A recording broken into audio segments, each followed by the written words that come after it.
க்ளா.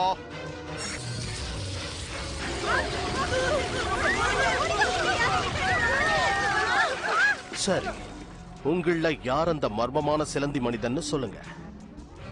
ஆசிரியரா, மாணவியா, சாப்பாடு பரிமாறுற இவங்க உண்மையை சொல்ற மாதிரி எனக்கு தெரியல. க்ளா, நிலைமையை உங்களுக்கு புரியவை.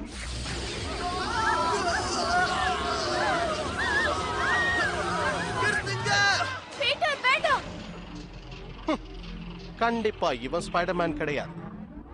இவனை இங்கேயே நசுக்கிடுற. வேண்டாம், நசுக்காத. இவனை வச்சு மத்தவங்களுக்கு புரியவை.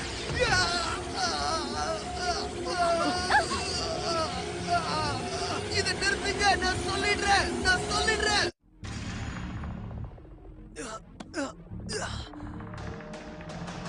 சொல்லு. என்னமோ சொல்ல போறேன்னு சொன்னியே, என்ன அது?